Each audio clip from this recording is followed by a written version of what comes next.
Well, hey everyone, welcome to How to Maximize Your Lead Flow with Pay-Per-Click and Google Ads.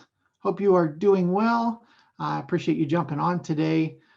Pretty excited about this one. This is always a great attended session, and a lot of people want to know a lot about pay-per-click. Google's also really good at promoting and advertising their pay-per-click program, which of course is the main piece of revenue for their business. So it makes sense that they would be doing so. So today we're going to obviously go through some pay-per-click stuff, and I want to show you some really cool things around it. We're going to show you about unlimited scalability, and really there is no end to it. It really comes down to if you're putting $1 in and $1.50 or $2 or $5 or $10 is coming out, how many dollars do you want to put in?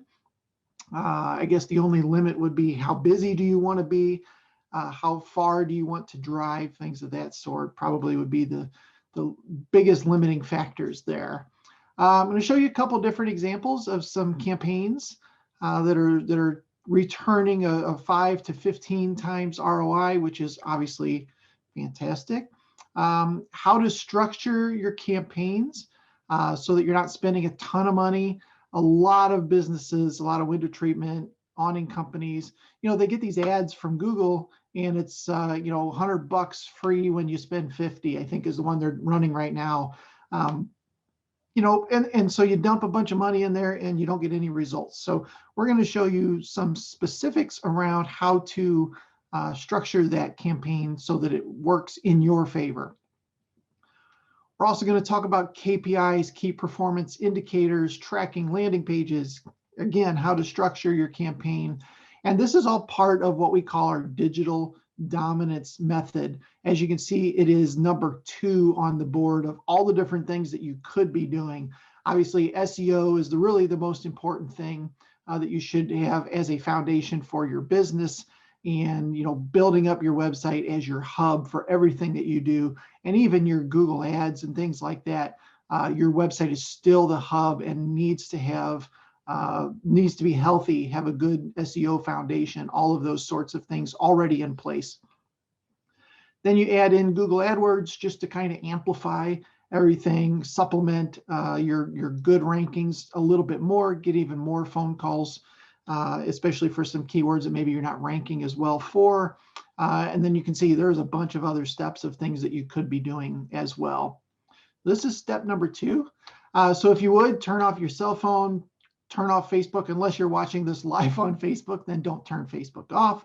But if you're serious about maybe doubling, tripling your leads, this is a great way to do it. I don't know if I'll go 45 minutes, quite honestly, today. So don't freak out at that number there. I am Will Henke. My business is called Window Treatment Marketing Pros.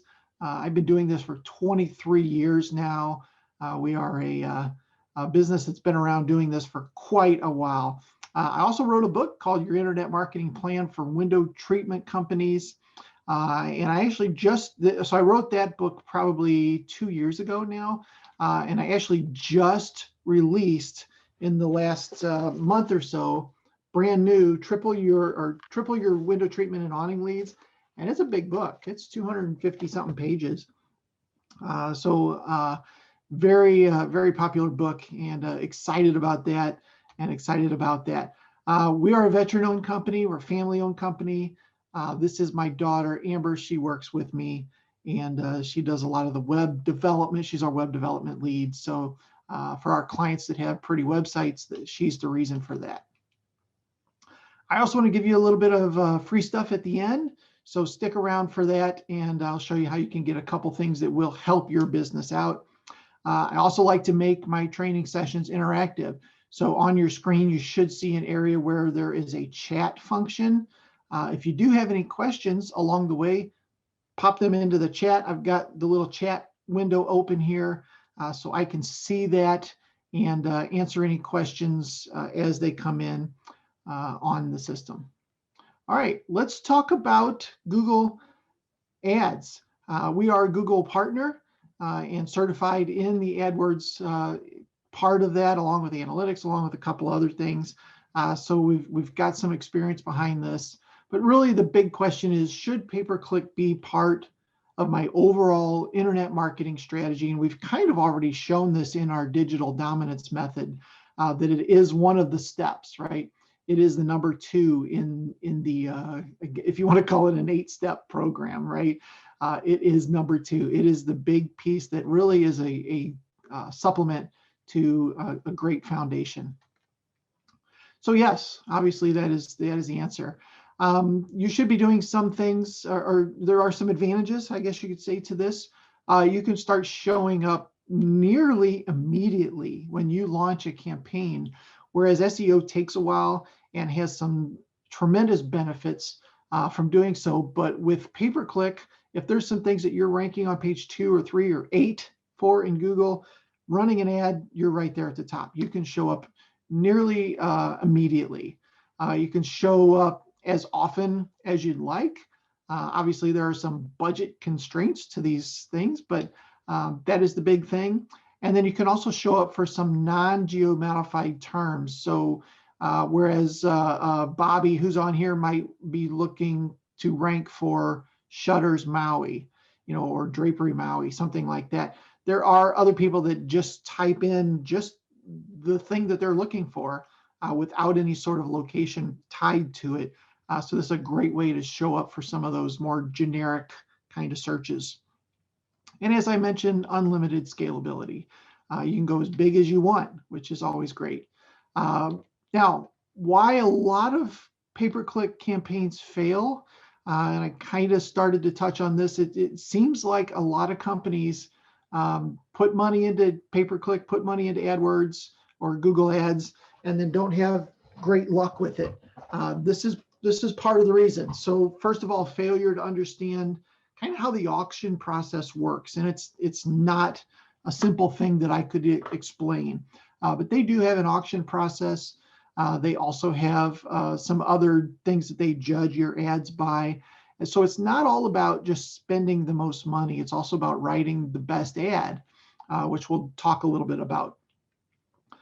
A lot of businesses just lump all of their searches into one ad group and say, if anybody looks for any of these things, show this ad, right?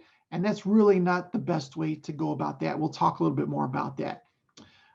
You also don't use very specific ads. So your ads are just like, window treatments. Do you need blinds? Click here to see us, or just something really generic. Or they don't have the right landing pages. So when somebody does click the ad, where do they go? So we'll talk a little bit about that. And lastly, on the landing page itself, no call to action, no offer, no obvious next step. That's always a big thing that goes wrong.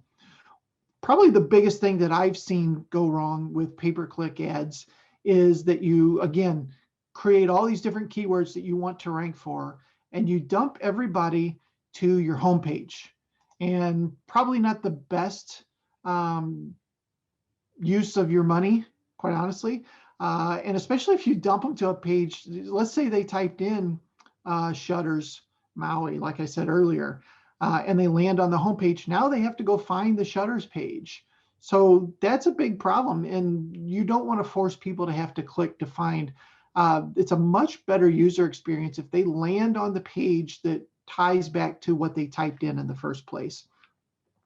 That's a great advantage for SEO, is if somebody types in something like that, that page is likely to rank. But when it comes to pay-per-click, you have to tell it which page to land on for which keyword. And each of those campaigns should be built individually. Oh, let's see here. There we go. So let's do a quick overview of the ad system. There are 4 different ways that you can actually run ads on Google's platform. Most people are very familiar with the search ads, where you type in a keyword and your ad comes up along with a couple others. Those are the search ads, very common. You might be familiar with app ads, especially if you play any games on your phone. These are the little ads that show up in between levels and between different things. A lot of times in games, but they could also show up in other apps, any sort of app that is running ads. They could show up in there as well. Video ads, I would say video ads are gaining traction like crazy right now. We are running some video ads for a couple clients of ours. So these are YouTube ads, and they show up as a pre-roll ad before the person can actually watch the video. They show up in the middle of the video, and that's kind of up to the YouTube creator where the ads show up. But those ads are working well. They're not very expensive to run.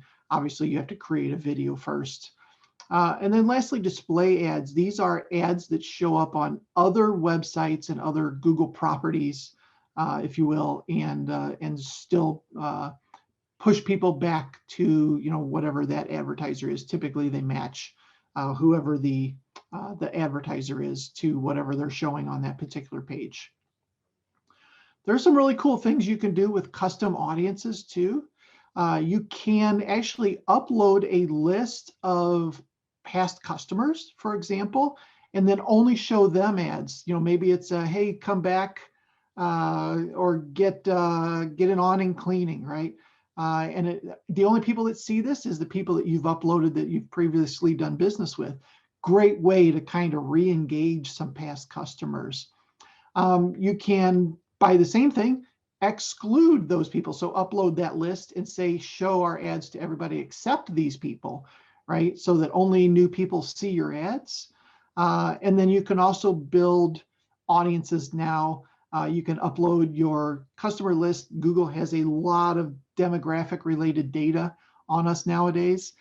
So you can actually upload a list of past customers or even your newsletter list, things like that. Any kind of list that you've legally obtained, you can upload that, and Google can actually create an audience of similar to your list. So people that match the same kind of demographics that Google knows about. They're probably a homeowner, and they tend to spend money online, or they do high-end projects, things of that sort. Google knows a lot of that stuff. So some pretty cool things you can do around the custom audience side as well. So let's talk about how to set up and structure your campaign so that you're saving the most money, not spending a ton of money and getting a good ROI on that. So first thing, conversion tracking is a must.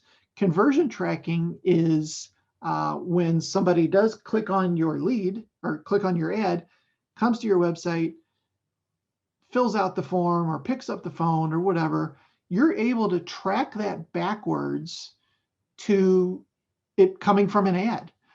So tracking the fact that it converted all the way through is an obvious thing that needs to be set up. If you're wanting to know what your ROI is on your pay-per-click program, then you have to have this in place. And it's not tough to do.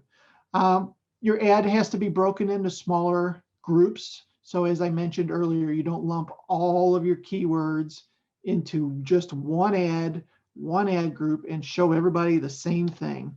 You need to understand keyword match types. So there are different ways to match when somebody types something in to what you want an ad to show up for. And I'll show you some examples of that, and negative keywords as well. We'll talk about that. Obviously, you need to write compelling text ads. You need to write a decent amount of ads, because just because you like what you wrote doesn't mean it's going to resonate with what the customer is looking for. So great idea to run 6 different ads and see which ones are actually getting the clicks.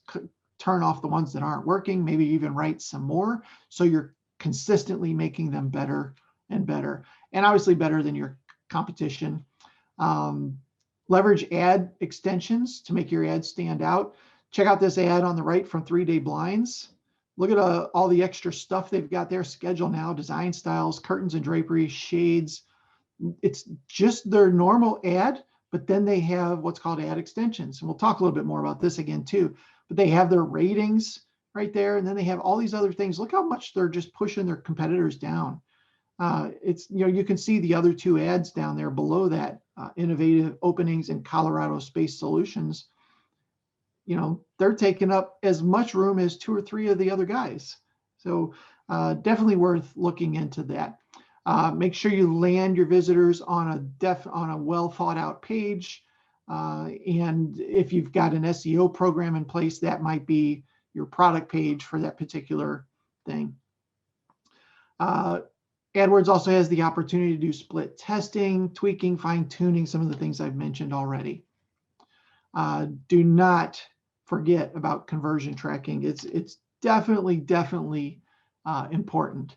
Some really cool things that you can do with this is Google can give you the ability to add a phone number to the ad. Let me go backwards here. You can see that these have phone numbers on them. These are probably phone numbers generated by Google and not actually that company's phone number. So when somebody calls that number, what happens is Google says, oh, we got a phone call from this particular phone number. We know that this is the only ad showing with that phone number at this particular moment.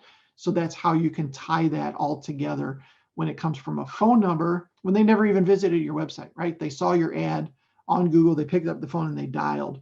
Google still wants to charge you for that, right? Because it did turn into a lead probably. So they want to make sure they can charge you with that. And the way they do that is by dynamic number swapping. You can also do this on your website. Our clients get a number pool, and those numbers are always changing on their website so that when somebody does call, we can tell exactly who it was and where they came from. Definitely have a keyword pool as well, and this is kind of along the same lines so that you can track the phone calls backwards. Have a form on your website that when they do fill it out, that it hits Google Analytics as a conversion, and you can follow that backwards inside of that as well. All right, so some of the most important KPIs or the most important things you need to look at, obviously total spend, right? You want to know what you're spending. Cost per click. So for every time somebody actually clicks on one of your ads, how much is that costing you? Is it costing you $1? Is it costing you $5? And how much is it then per lead, right? Because not everybody that clicks on an ad is going to turn into a lead. They may look around and leave, or they may pick up the phone, or they may fill out a appointment form, something like that.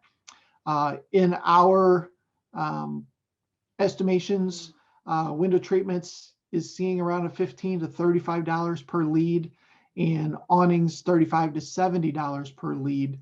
So what you can do then is say, well, we're getting 100 phone calls a month, and we're able to close 25 of them. So is a 4x spend, or cost per click is $2. So is it worth spending $8 in that case to potentially make a couple thousand? Obviously, yes, it's true.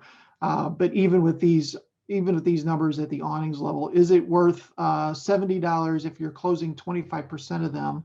That means that you're going to spend $280 to land a client. Hopefully your conversion rates are better and you're able to close most people that call. But in this example, if you're able to close 25% of them, then that means you could be paying up to $280 for an awning lead. So, you can work the numbers backwards and see what works for you. But as I said, at the end of the day, if you're putting $1 in and $2 comes out, it really just becomes the matter of how many dollars do you need to put in, or can you put in, right? The other thing that is really cool, I wanted to put this in this what's working now. We are having some fantastic luck right now with, and maybe it's not luck, right? We know what we're doing. With this fourth listing in what Google calls their 3-pack, also called the Google Map Pack. These are local listings. They show up a lot when the intent of a search, both on desktop and mobile, seem to be related to a location. So in this case, awnings, Los Angeles. We have in what we call the 3-pack, we have ESA, Superior, and commercial and residential awning services, whoever they are. But then we have this fourth one, which is an ad that pops in for American Awning and Blinds. The one thing I'll notice about them is that they have 4.3 average stars, not very many reviews. Probably why they're running an ad is because they don't have their Google My Business listing optimized to show up, and they've got a little bit lower star rating. So this is kind of a cool cheater way to get into the 3-pack. The 3-pack is really important for mobile. Around 60 to 70% of most searches now are done on mobile devices. And at the same time, mobile users tend to choose one of the companies in the 3-pack. There's a lot of cases where they don't even scroll down to organic rankings. They'll choose one of these. So it's very important, obviously, to have your Google My Business profile optimized. And I have done training on that. If you haven't seen that training, wtmarketingpros.com/training is where you can find that. Optimize your Google My Business profile, get those reviews. But if you can't do that, or while you're doing that, if you want to get into some of these ads in kind of a really sneaky little way, like American Awning and Blind did here, this is a great way to do it, and not terribly expensive. So, all right, another thing that's working right now, this is one of our clients, Sunshine Drapery in St. Louis, Missouri. They are running video ads as retargeting ads. So retargeting meaning somebody visited their website and didn't purchase, didn't fill out a form, didn't pick up the phone.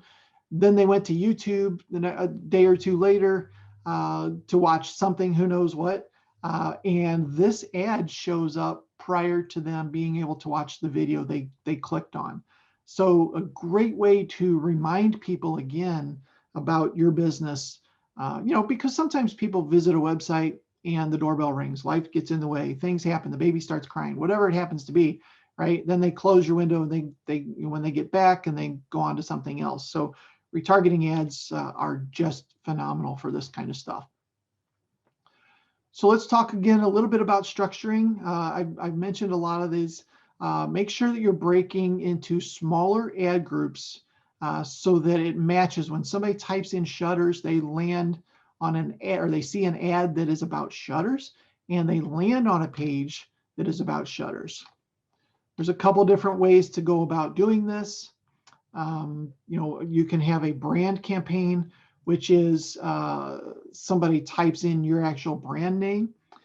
In that case, you might just want to land them on the homepage, or you might want to land them specifically on the Contact Us page, right? If they typed in your brand name, they probably just want to get a hold of you.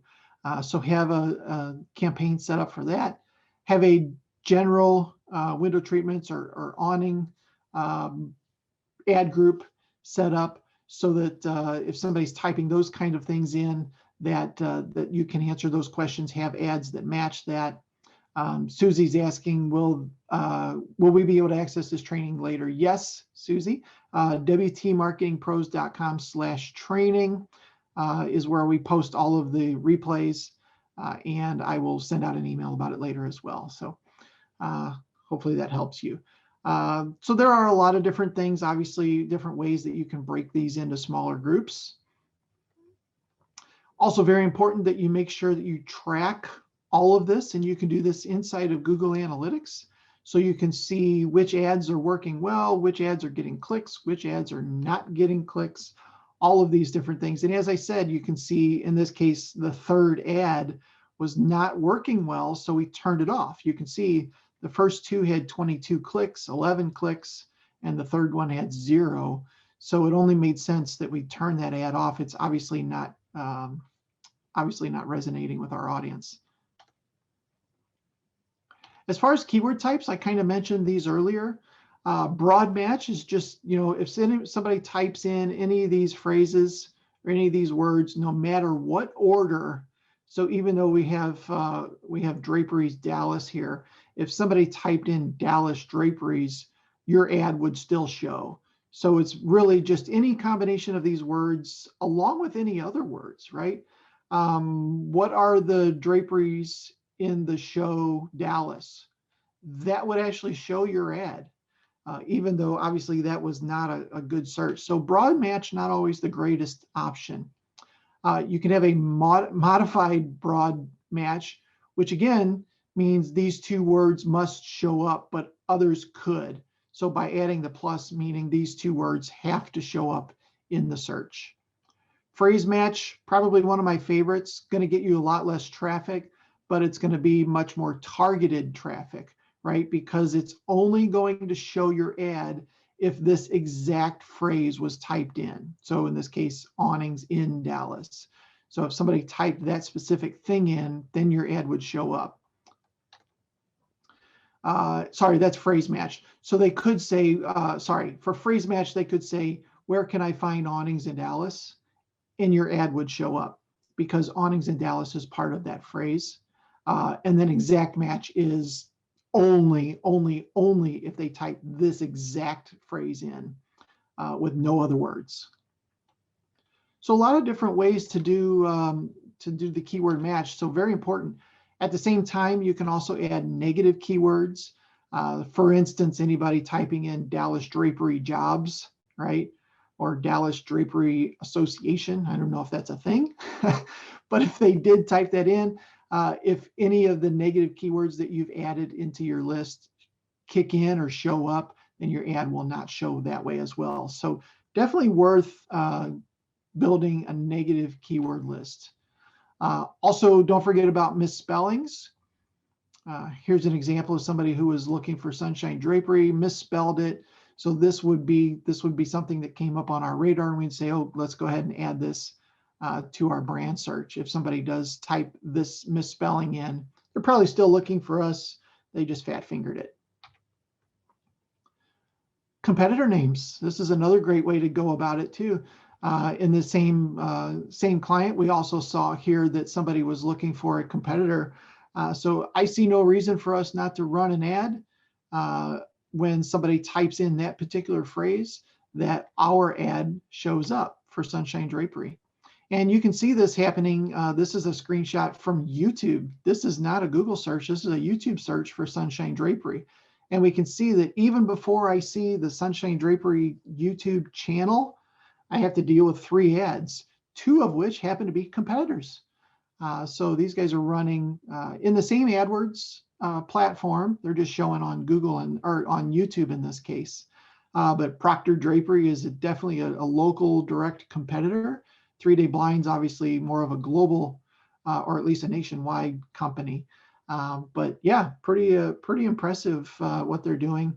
And you know, we're doing the same thing to them, so it's okay. Fair enough. When it comes to creating compelling ads, sometimes less is more. You don't have to go crazy and try to cram everything into the ad, maybe even leave a little room for mystery and you know, get them to click, get them to do that next step, whatever that happens to be. Make sure that you reference, if possible, reference exactly what they typed in, so that the ad looks much more natural to them. If I typed in draperies in Dallas and I see an ad that pops up that says we have draperies in Dallas, you know, oh, that's what I'm looking for. You know, so very likely I'm going to click on that. Ad scent is very important. Not so much important for text ads in Google, but there are ways, such as the Sunshine YouTube ad. And you can also do image ads, maybe in apps and things like that.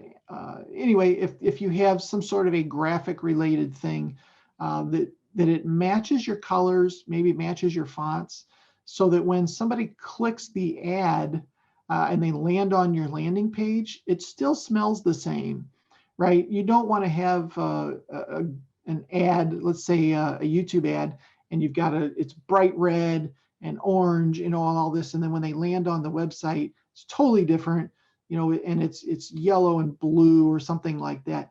There is something psychologically part of the programming that they say, wait, is this what I clicked on? This doesn't look the same, right? So having that ad sent all the way through, very important. More important on graphic related, visual related things. On the landing page, make sure that you give them one decision. Don't give them 3 or 4 or 8 things that they can do that will just distract them, right? Typically in marketing, when you're doing something, you want them to do a next step, then just give them that next step. Don't give them too many other options. So here are some really very well performing ads that we've run, and you can see that they do have the ad extensions there. So there are other things they can do along with what exactly they searched for. But typically there's an obvious next step. Set up a free in-home consultation now. Maybe a little bit of trust factor, like on the second ad built here in our St. Louis workroom, things like that. These seem to work very, very well. You can edit all of your ads right inside the back end of Google AdWords system. They'll also show you what it looks like on mobile, which is cool because it does look a little different, with the smaller type screen. So you want to make sure that that's true. And then of course, the ad extensions are awesome. They work very well. Here's a great example of an ad extension again. They're pushing the other guys down just by having these extra couple lines in the ad, not costing them much more. But some really cool things, especially I like that open today 8 to 4:30. That's really cool. When it comes to landing pages, don't forget about location.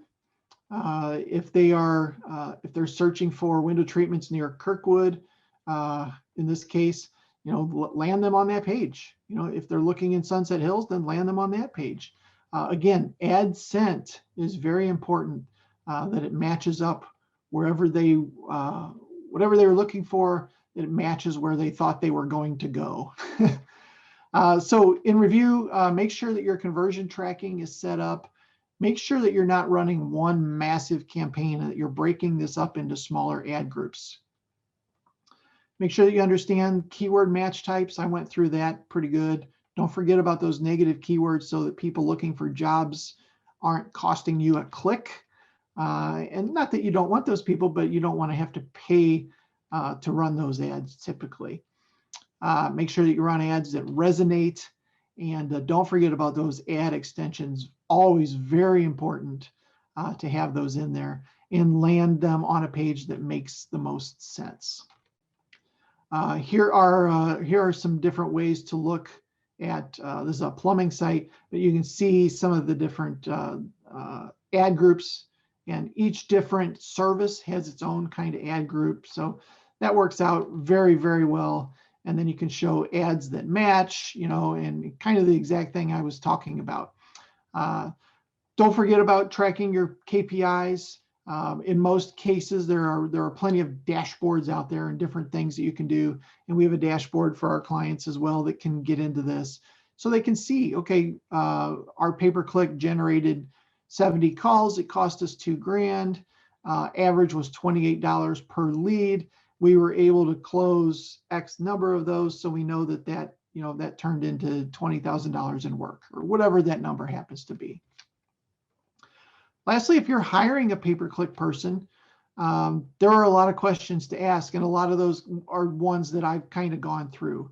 Are you going to separate pay-per-click from organic phone calls? How are we going to track everything? Are there going to be specific landing pages for each ad group? And some of this, if you already have an SEO campaign, some of these things are already set up for you, but definitely still questions to ask. Will you be leveraging the ad extensions? Yes, should be that answer. What are our targets and cost per lead, return on investment? Definitely things that you need. So if you do have any questions, make sure you put those into the chat. I want to make sure I get those answered. In the meantime, let's go through the couple free things that I wanted to give you. First of all, if you are interested in a free discovery session, I'd love to have a chat with you just to see what your business is doing, where you're going, Everybody's thinking about 2021 right now, or getting ready to start thinking about that. In fact, our next training session is going to be a huge workshop that we're going to do on getting your 2021 plan in place. So that's going to be really fun. But yeah, discovery session is free. 15 minutes, we can chat, see what you're up to. wtmarketingpros.com/strategy is a great place to sign up for that. Get on my calendar, and love to hear what you guys are up to. I'm also happy to send you both of my books. I do have some of my first run books, my Your Internet Marketing Plan for Window Treatment Companies. I have some of those left, and then I will drop my brand new book in the mail to you if you want. And you can get those at wtmarketingpros.com/book. No cost to you. I will drop those in the mail probably this weekend. So definitely pop those in, or put that in there if you're interested in that. And keywords. One of the big pieces to pay-per-click, to SEO, anything you do is around keywords. So I want to make sure that I share those with you. There is no, you don't have to plug in your email or anything like that. Just go to wtmarketingpros.com/keywords, and you can download. We have one for window treatments, we have one for awnings, and we have one for signage companies. So these are the top keywords, along with how many times they're searched per month. And go grab that absolutely free. I mentioned the discovery call. If you're interested in that, you can do so there. And let me get some of these questions. So Susie says, can you give me some suggestions about which dashboards to use for reporting results for clients? So I'm not sure I understand, Susie, if you're own an agent, like a marketing agency, or I'm not sure who client, or you just mean for us as to our clients. Maybe that's what you mean. So as far as dashboards go, we've used a couple. I think we're probably going to end up settling on one called Agency Analytics. It's a lot of overkill for end users. So, okay, I'm a freelancer doing work for a client who sells them. Yeah, so Agency Analytics is expensive, but probably a great way to show those results. You can also just use something like Cyfe, C-Y-F-E. That lets you build custom dashboards that might work well for you. Agency Analytics was the first one. Cyfe, C-Y-F-E, is the second one. So both of those, and there's a couple different dashboard creators out there that you can use. But those are the ones that we've used. Oana says, what monthly budget do you recommend for a starting business?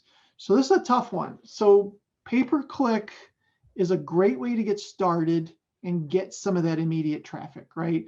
And it works well. And if that number was $300 a month or $1,000 a month, I mean, I have no idea what you consider a good budget. It's whatever you can afford. The problem with doing that is that you're not building any long-term solution for your business, right? If you're 6 months into this and you decide, I can't do that $300 anymore, and you turn it off, your ads disappear, and you're just no longer getting those phone calls. Nothing was being built, right? There's no long-term asset. There's nothing there. If you look at more along the lines of building a website and a website that has good SEO in place, that's a better first step, although it's not going to create those phone calls, right, in the first 3 to 6 months. So best case scenario is both. Start getting a website, start optimizing it for SEO, and start running some sort of a pay-per-click campaign so that you can get those phone calls and start generating revenue, which can feed the SEO part of it, which is a better long-term strategy. At the same time, down the line, it could be that you have a solid SEO strategy, as I showed in our digital dominance method. You have a solid SEO plan. The next step is pay-per-click to supplement and help that along and do some other things that maybe you're not ranking for. Maybe there's a lot of competition, or you want to rank for competitors. A lot of the things we went through in this. So hopefully that answers your question. It's kind of vague, right? Because what is the monthly budget? Well, I don't know, but I think if you kind of reframe it in the sense of I need to be building something that's going to help my business thrive years from now, then pay-per-click, you don't want to be stuck relying 100% on the pay-per-click program, because it's just going to keep getting more and more expensive, and you're just going to keep feeding that monster. And then when you decide to turn it off, I mean, everything stops. No long-term investment there. So hopefully that helps you out. Let's see. All right, I don't see any other questions. I'm going to check Facebook real quick to see if there are any questions on there. I don't see any. It doesn't seem to be coming up for me. So, all right, that is it. Thank you so much for jumping on today, spending your time with me. I do appreciate it. If you would like to chat with me, you can call me 314-470-1180. Obviously, you can go to wtmarketingpros.com/strategy, set up a session, and we can chat in a little bit more in depth about your business. But I appreciate your time today, and hope you have a great day. Thanks, everybody. See you later.